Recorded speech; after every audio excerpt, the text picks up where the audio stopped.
পিতাশ্রী, আপনি আমাকে চিনতে পারছেন না পিতাশ্রী? আমি রাম, আপনার পুত্রের প্রণাম গ্রহণ করুন পিতাশ্রী। রাম, আমার পুত্র রাম। পিতাশ্রী, কিন্তু পিতাশ্রী, আমার গুরুদেব দেবাদিদেব মহাদেব এখন আমার নাম রেখেছেন পরশুরাম। কি হয়েছে পিতাশ্রী? আমি ফিরে আসায় আপনি খুশি হননি? প্রসন্ন তো হয়েছি পুত্র, কিন্তু বুঝতে পারছি না এই প্রসন্নতা কতক্ষণ থাকবে। আপনি এভাবে কেন বলছেন পিতাশ্রী? আমার চার পুত্রই আমার আদেশ পালনে অসমর্থ হয়েছে, আর পঞ্চম পুত্রের কাছ থেকে কি ভাই আশা করতে পারি? কেনই বা করব পুত্র? কি আমার অগ্রজরা আপনার আদেশ অবমাননা করেছে পিতাশ্রী? কি করেছে তারা পিতাশ্রী? আমি তাদের একটি আদেশ দিয়েছি। জীবনে প্রথমবার পুত্র আমার এমন অনাদর অনুভব হচ্ছে। পিতাশ্রী, আপনি আমাকে আদেশ করুন। আপনার আদেশ আমার কাছে ভগবানের আদেশ। পিতা দেব ভগ, আদেশ করুন পিতাশ্রী। তুমি প্রতিজ্ঞা করো পুত্র, আমার আদেশ তুমি পালন করবে। আমি প্রতিজ্ঞা করছি পিতাশ্রী, আপনি যা আদেশ করবেন আমি তাই পালন করব। কিন্তু পিতাশ্রী, এবার তো বলুন আদেশটা কি? আশ্রমে চলো, সেখানেই সব বলবো। যথা আজ্ঞা পিতাশ্রী।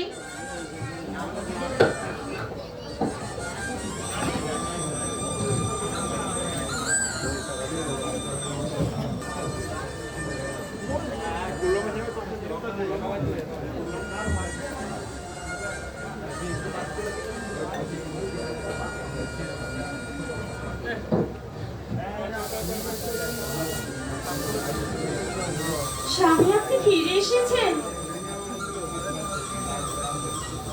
স্বামী, এই নবযুবককে?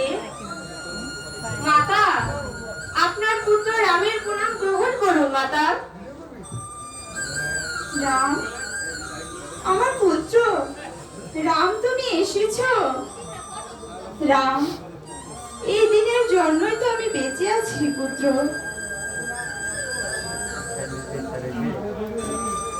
স্বামী, আমাকে ক্ষমা করুন, আমাকে ক্ষমা করে দিন স্বামী, ক্ষমা করে দিন।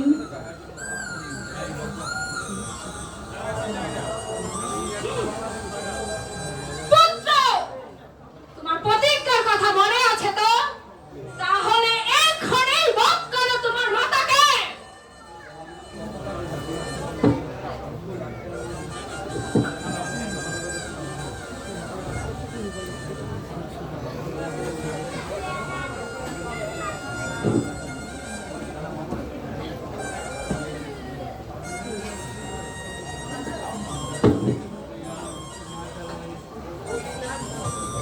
হে পরশু, তোকে আমি শিব শঙ্করের আশীর্বাদ মনে করব নাকি আমার দুর্ভাগ্যের কথা?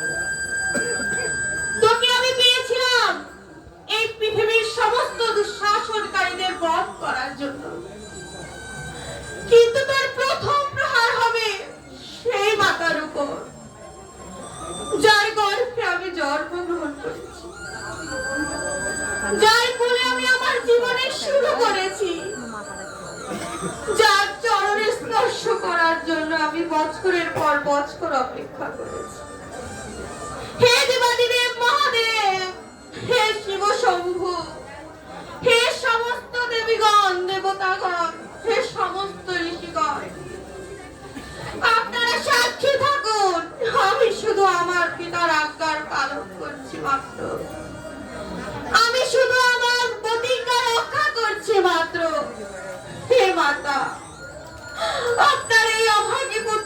ক্ষমা করে দিন মাতা।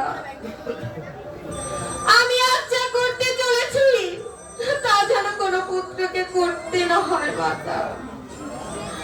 আমায় ক্ষমা করে দিন মাতা, ক্ষমা করে ক্ষমা মাতা, ক্ষমা ক্ষমা মাতা।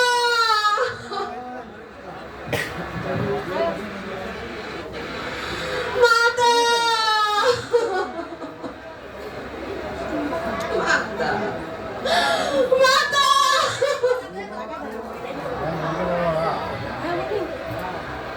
যুগ যুগ বেঁচে থাকো পুত্র, মাতা মাতা। যুগ বেঁচে থাকো। আজ আমি অত্যন্ত প্রসন্ন হয়েছি। বলো পুত্র, তুমি কি বর চাও? তুমি আজ যা চাইবে আমি তোমায় তাই দেব। পিতাশ্রী, আমি আমার জীবিত মাকে দেখতে চাই। আপনি আমার মায়ের জীবন ফিরিয়ে দিন পিতাশ্রী, আমার মায়ের জীবন ফিরিয়ে দিন মাতা মাতা।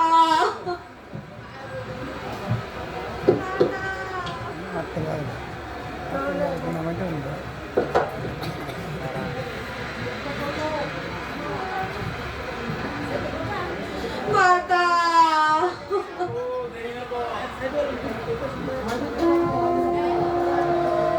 মাতা।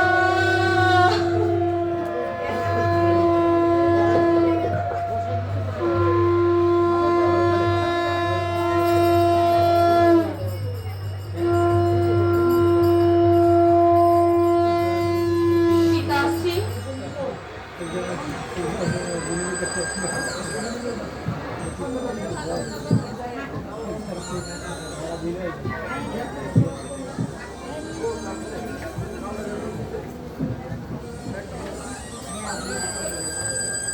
পুত্র, তোমরা ঠিক আছো? পুত্র পুত্রগণ, তোমরা ঠিক আছো তো? হ্যাঁ মাতাশ্রী, আমরা ঠিক আছি।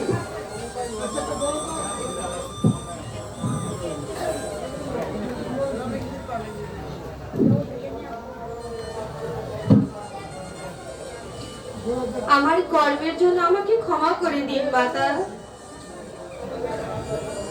আমায় ক্ষমা করুন মাতা।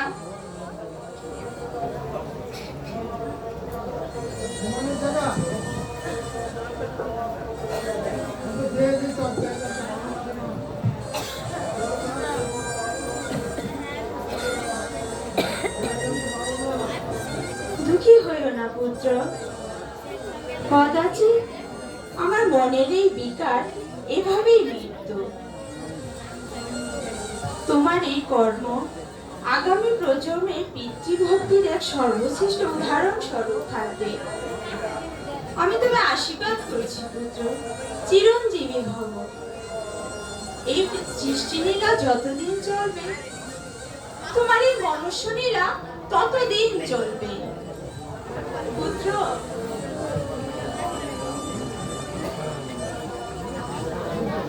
ভগবান পরশুরামের এই কর্ম এক পুত্রের কর্তব্য নিষ্ঠার চরম উদাহরণ।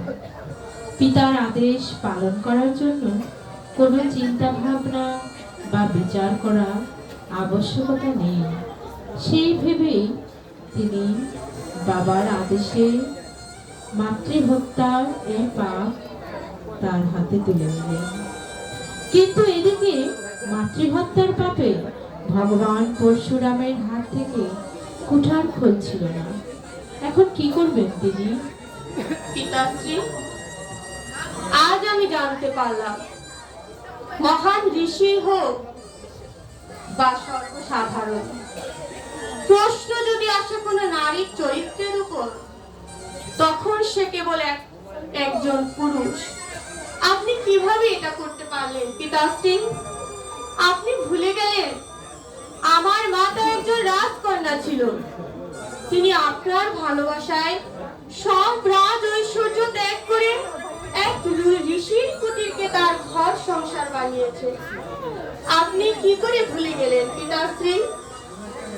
আজ আমি মাতৃহত্যার পাপে মহাপাপী হয়েছি। আমি এই মাতৃ হত্যার পাপ থেকে কিভাবে মুক্ত হব পিতাশ্রী? দেখুন পিতাশ্রী, দেখুন আমার হাত থেকে কুঠার খুলছে না পিতাশ্রী। আমি কিভাবে এই মাতৃ হত্যার পাপ থেকে মুক্ত হব পিতাশ্রী? কৃপা করে বলুন পিতাশ্রী, বলুন।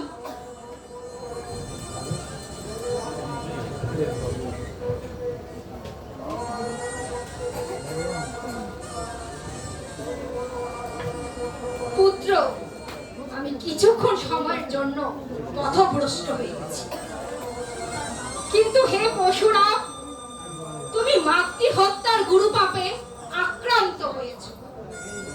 পাপ যতই ছোট হোক কিংবা বড়, কৃতকর্মকারীকে তা স্পর্শ করবে। তুমি ব্যাকুল হও না পুত্র, তুমি তীর্থ ভ্রমণ করো।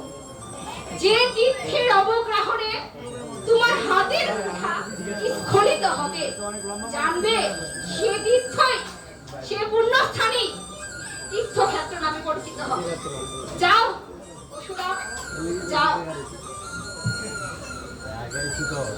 পাপ মোচনের উদ্দেশ্যে পিতার কথা মতো পরশুরাম বিশ্বব্যাপী তীর্থে তীর্থে ঘুরতে লাগলেন। ঘুরতে ঘুরতে এক পর্যায়ে তিনি হিমালয়ের মানসরোবরের সন্নিকটে সেই ব্রহ্মকুণ্ড হ্রদের সামনে উপস্থিত হলেন।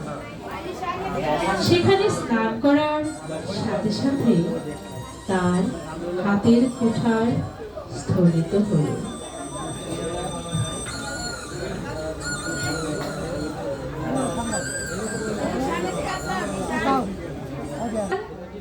পাপ হরণকারী জল, যাতে কিনা মাতৃ হত্যার পাপ বিমোচন হয়ে যায়। আমি এই জল সর্বসাধারণের পাপ বিমোচনের জন্য মর্তলোকের সমভূমিতে নিয়ে যাব।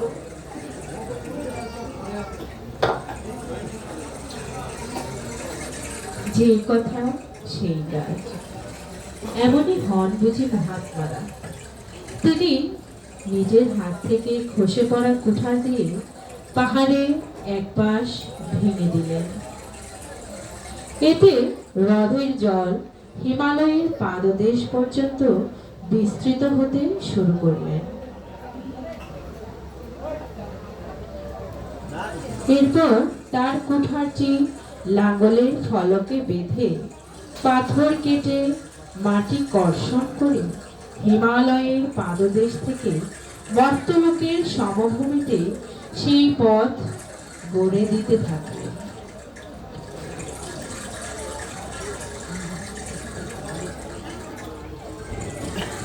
লাঙ্গল দিয়ে সমভূমির বুক চিরে কর্ষণ করতে করতে তিনি দক্ষিণ দিক থেকে অগ্রসর হতে থাকেন এবং হাল টানতে টানতে ক্রমাগত ভূমি কর্ষণজনিত শ্রমে তিনি অত্যন্ত ক্লান্ত হয়ে পড়লেন।